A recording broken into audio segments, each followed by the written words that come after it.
Welcome back to the Now Morning Show, and I am one of your co-hosts for this morning, Ashleigh. Now, in 2009, four amazing talents founded Coco, the Contemporary Choreographers Collective. And at the end of this month, on Saturday 30th and 31st of October, this weekend coming, a few days away, we will have the two-day festival that will be happening, the Coco Dance Festival. Now, with us in studio, I'm very happy that I actually have a live guest with me this morning. With me in studio, we have one of the founding members, one of the four founding members of Coco, who has been a choreographer for the past 4 decades.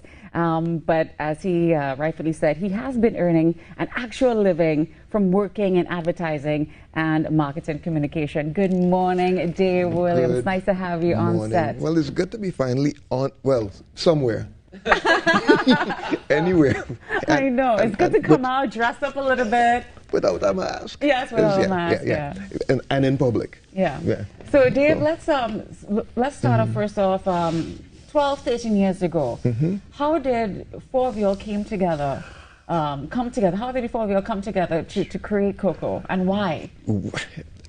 It will amount to something that sounds very arbitrary. There was an opportunity. There was a space at the Queen's Hall. Sonia Dumas called us up. The rest of us that you called out, Nancy, myself, Nicole. How can we use this space? I think we should do a festival. We had about, I think it's under 2 weeks to put it together, which we did. And that was the genesis of the festival. So it was it was just opportune. And we, being younger, of course, you took it. We did it. And that's how the festival has come now, that it's attracting people from all over the world. Now, this is something that you have been having for audiences to come and attend, but for the last 2 years with the pandemic, it has changed somewhat. So last year was the first time you had it online, and this year we're continuing in that same light. Yes. Tell us about that. You'll be streaming live. We'll be streaming live on WAC 90.1, and in fact, over this, the submissions have grown by 50%. So now that we've gone online, and the online, submissions from around the world, not just in Trinidad and Tobago. Not just in Trinidad and Tobago. In fact, most of our submissions come from outside, although we try to encourage more local work. Right. But we have, so that's gone up, and I suspect that it's increasing more because people are now able to not have to fly to come to the stage. They send work, and people are now producing work not for just the stage, but for virtual media. So you have to change your mentality on how you're, pushing things now, right? Yes. You have to adapt. Yes. And we had online last year in one sitting 400 people viewing. So the size of the audience and the possibilities have increased, although we have to try to, how the financial model has to also change. So we rely now. So we can't buy tickets anymore. We can't come to the box office and buy tickets. I could sell you a ticket, I'm sure, but I could sell you something. How are we, But donations, we rely on donations. We're at FundMe TT. So through the stream, we ask people to go to FundMe TT and make donations, and that has been working well. In fact, the show from last year was up, and people still continue to go on and make. When you look at it, you get a few more dollars every single day, every single week. Something's going up.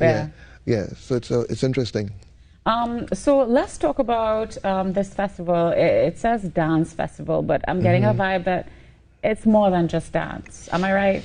It's way more than just dance. Dance has always been severe collaboration, from lighting and costuming to location and ideas and etc.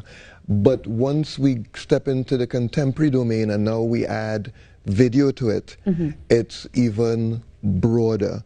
So some pieces are way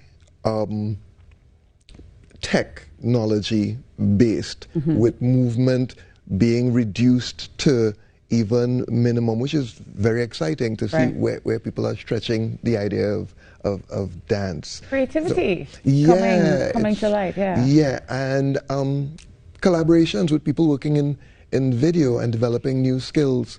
So, and the ages of people submitting work as well. So it's a very exciting time and exciting festival.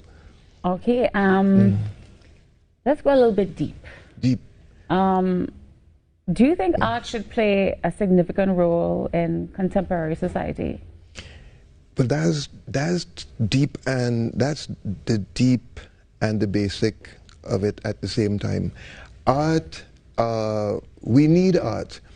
It's one of the more important, when we talk about art and culture, it allows us to not have just the serious hard facts of news to connect us.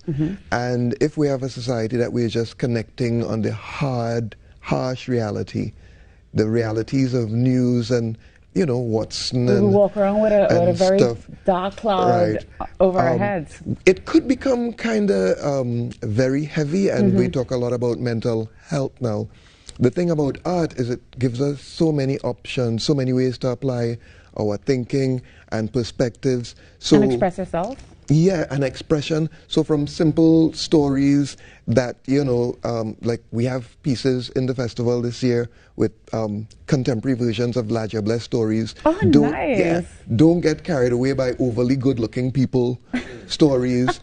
Those stories, things you learn in art, politics, you know, all the gamut of life existence. We have a piece called A Telephobe, which is the fear of being imperfect, which we have now, which is a lot of where people deal with social media so much, that kind of intensity. So deep psychological drama, basic, you know, useful ideas, and just even the exploration of the technology and questioning space and questioning the meaning of what is dance and how can you stretch that. So it's really broad, and the role that art plays. I remember TTT growing up as a child, the home of Steel Pan, Calypso, and Limbo.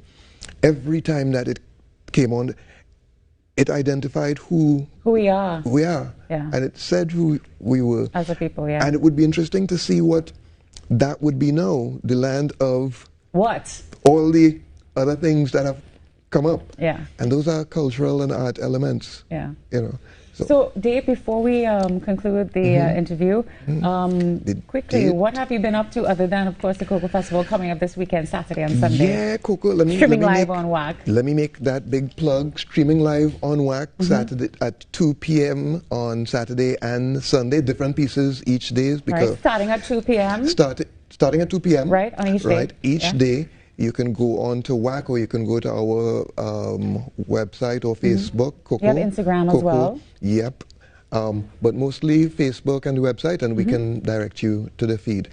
What have I been up to? A lot of interesting stuff, working in Coco, and now try as a marketing communication person, translating events. How do you translate events that would have been live into virtual domain? Today, actually, we're working the launch of the animation department of the UTT with Camille, Selvan, Abraham, and the Tap Factory. So how to translate a launch that would have been live into a virtual space. So, well, Dave, I wish you and, of course, your founding members all the best for this coming weekend, Saturday and Sunday. Thank you. Thank you. Streaming live on WAC, and as well, don't forget fundmett.com. Oh yeah, Fund Me, and you can go there now and actually find us and donate.